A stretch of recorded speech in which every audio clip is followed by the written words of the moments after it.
Europe و مغرب نے انبیاء کرام کی توہین کرنا اپنا حق رائے دہی سمجھ کر دنیا کو تباہی کے دہانے پر لا کھڑا کرنے کا خطرناک منصوبہ شروع کر رکھا ہے۔ انبیاء کرام کی توہین آمیز فلمیں،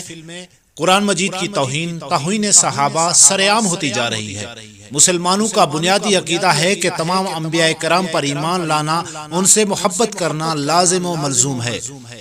جو بھی کسی نبی کی توہین کرتا ہے تو اس کے اسلام کے ساتھ کوئی تعلق باقی نہیں رہتے۔ انبیاء کرام انسانوں میں سے وہ مقدس ہستیاں ہیں جنہیں نور نبوت سے آراستہ کر کے اس دنیا میں بھیجا، اور انبیاء علیہ السلام کے علم کے خزانے براہ راست اللہ تعالیٰ سے حاصل ہوتے ہیں۔ آج تہذیبوں کے تصادم کے اس پرفتن دور میں نبی آخر الزمان حضرت محمد مصطفیٰ صلی اللہ علیہ وسلم کی ختم نبوت کو ماننے والے اربوں عاشقان رسول کے جذبات کو متعدد بار مجروح کیا گیا ہے، اور اپنے مغربی آقاؤں کو خوش کرنے کے لیے ایک سچے عاشق رسول اور ایک روزہ دار محافظ ختم نبوت اور ناموس رسالت کو تختہ دار پر چڑھا دیا گیا۔ انا للہ و انا الیہ راجعون۔ مغربی آقاؤں کو اس طرح خوش کرنے کی یہ چال بھی آخر ناکام ہی ہوئی۔ غازی ممتاز قادری شہید کے جنازے کا اعلان سنتے ہی لیاقت باغ میں عوام کا ایک سمندر امڈ آیا۔ ایک اندازے کے مطابق کم و بیش 60,000 لوگوں نے اس جنازے میں شرکت کی، اور معلوم نہیں اس میں قدسیوں کی تعداد کیا تھی۔ اس عاشق رسول کی یہ قربانی ہاتھوں ہاتھ رنگ لائی، اور پاکستان میں ناموس رسالت کی ایک تحریک شروع ہو گئی۔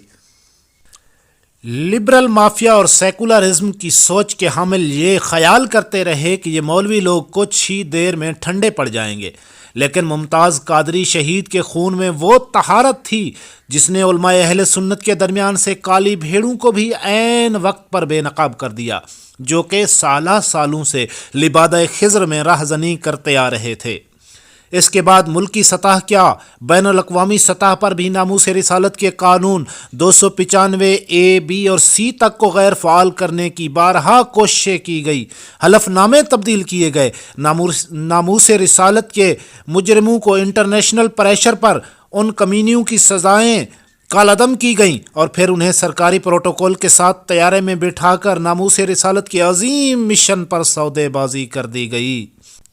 ان حالات کی آگ سے وہ فولاد جو کافی گرم ہو چکا تھا، اور عشق مصطفیٰ صلی اللہ تعالیٰ علیہ وآلہ وسلم کی چوٹوں سے وہ بلا آخر تلوار بن کے نکلا، وہ مرد مجاہد، وہ مرد حر جس نے دشمن پر پیچھے حملہ آور ہونے کی بجائے میدان لگانا پسند فرمایا، اور ان کو واضح الفاظ میں یہ پیغام دیا کہ ستمگر ادھر آ ہنر آزمائیں، تو تیر آزما ہم جگر آزمائیں۔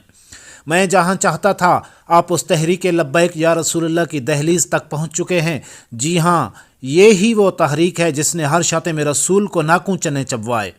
وہ شاتم رسول ملکی ہو یا عالمی درندہ، اسے اس تحریک کے بانی کی للکار سے میدان چھوڑنا پڑا، اور انشاءاللہ آئندہ بھی یہ تحریک ایک تیغ بے نیام کی طرح ہر شاتم رسول، ہر گستاخ صحابہ اور غداران اسلام اور غداران پاکستان کے سر تن سے جدا کرتی رہے گی۔